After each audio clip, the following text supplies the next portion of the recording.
নমস্কাৰ মই অসমীয়া বিষয় শিক্ষক ৰাজীৱ হাতীমতাই মোৰ ইউটিউব চেনেল নলেজ টেম্পললৈ আপোনালোক সকলোকে স্বাগতম জনাইছো আজি উচ্চতৰ মাধ্যমিক চূড়ান্ত বৰ্ষৰ ছাত্ৰ ছাত্ৰী সকলৰ বাবে এটি ব্যাকৰণৰ পাঠ আলোচনা কৰিম তোমালোকৰ সাহিত্য সৌৰভ পুথিখনিৰ 167 পৃষ্ঠাত অসমীয়া বিভক্তি সম্পৰ্কে আলোচনা কৰা হৈছে এতিয়া সেই বিভক্তি সম্পৰ্কে আলোচনা কৰিবলৈ যাওঁতে প্ৰথমেই মনলৈ আহে যে বিভক্তিনো কি এতিয়া বিভক্তি কাক বোলে অসমীয়া ভাষাত বিভক্তি কেই প্ৰকাৰৰ আৰু কি কি এই প্ৰশ্নটো তোমালোকৰ পৰীক্ষাৰ কাৰণে অতি ইম্পৰ্টেন্ট হয় গতিকে আমি প্ৰথমে চাওঁচোন আহা বিভক্তি কাক বোলে শব্দৰ ৰূপৰ সলনি ঘটাব পৰা সৰগক বিভক্তি বোলা হয় অৰ্থাৎ যিবোৰ সৰগই বাক্যত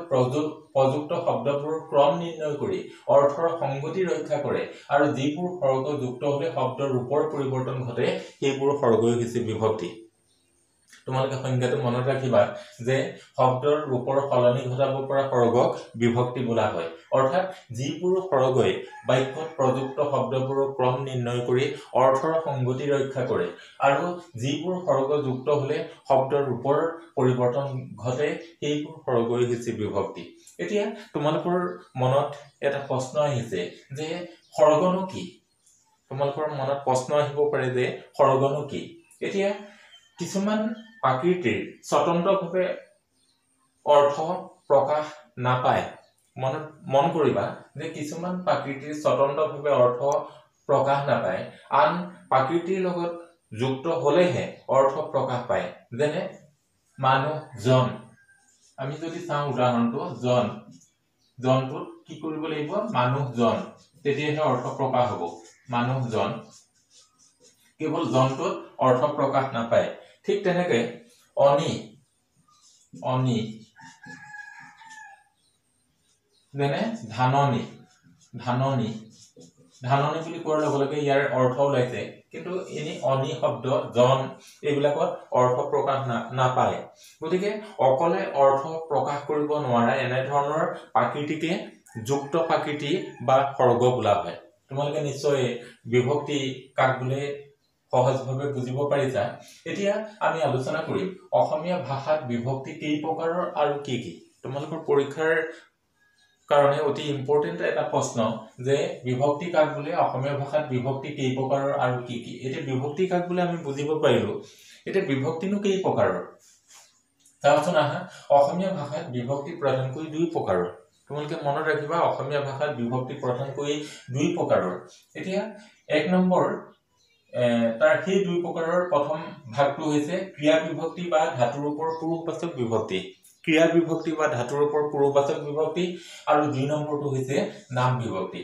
এটা তোমালোকে মনত ৰাখিবা যে অসমীয়া ভাষাত বিভক্তি প্ৰধানকৈ দুই প্ৰকাৰৰ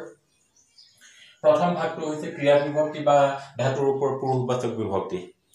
ক্ৰিয়া বিভক্তি বা ধাতুৰ ওপৰ পুৰুষবাচক বিভক্তি আৰু দ্বিতীয় ভাগটো হৈছে নাম বিভক্তি এতিয়া নাম বিভক্তিক আকৌ দুই ভাগত ভাগ কৰা হৈছে নাম বিভক্তি দুই প্ৰকাৰৰ প্ৰথম ভাগটো হৈছে সম্বন্ধবাচক শব্দৰ পিছত যোগ হোৱা পুৰুষবাচক বিভক্তি প্ৰথম ভাগটো হৈছে নাম বিভক্তিৰ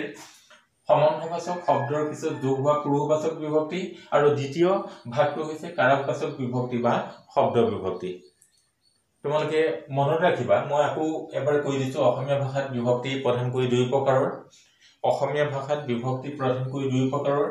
প্ৰথম ভাগটো হৈছে ক্ৰিয়া বিভক্তি বা ধাতুৰ ওপৰ পুৰুষবাচক বিভক্তি আৰু দ্বিতীয় ভাগটো হৈছে নাম বিভক্তি এতিয়া নাম বিভক্তিক আকৌ দুটা ভাগত ভাগ কৰা হৈছে প্ৰথম ভাগটো হৈছে সম্বন্ধবাচক শব্দৰ পিছত যোগ হোৱা পুৰুষবাচক বিভক্তি আৰু দ্বিতীয় ভাগটো হৈছে কাৰকবাচক বিভক্তি বা শব্দ বিভক্তি তোমালোকৰ মনত নিশ্চয় ৰৈছে যে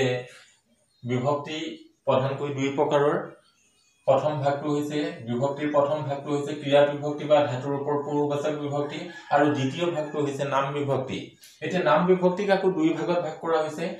প্ৰথম ভাগটো হৈছে সম্বন্ধবাচক শব্দৰ পিছত যোগ হোৱা পুৰুষবাচক বিভক্তি দ্বিতীয় ভাগটো হৈছে কাৰকবাচক বিভক্তি বা শব্দ বিভক্তি তোমালোকৰ পৰীক্ষাত খুব সম্ভাৱ্য এটা প্ৰশ্ন গতিকে তোমালোকৰ কাৰণে অতি প্ৰয়োজনীয়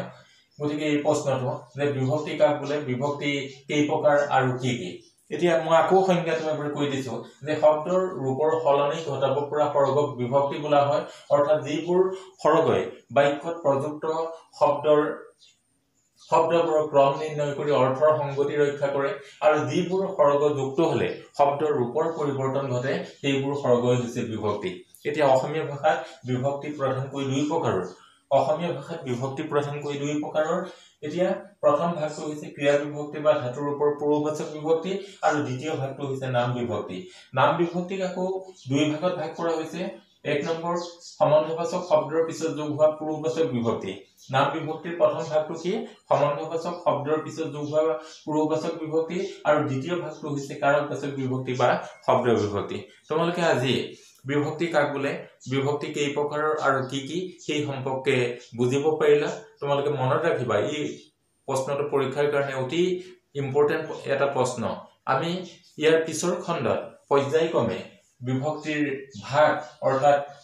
ক্ৰিয়াৰ বিভক্তি বা ধাতুৰ ওপৰ পূৰ্ববাচক বিভক্তি বুলিলে কি বুজা নাম বিভক্তি বুলিলে কি বুজা সম্বন্ধবাচক শব্দৰ পিছত যোগ হোৱা পূৰ্ববাচক বিভক্তিবোৰ কি কাৰকবাচক বিভক্তি বা শব্দ বিভক্তি কাক বোলে বা এই বিভক্তিবোৰ কি সেই সম্পৰ্কে আলোচনা কৰিম ধন্যবাদ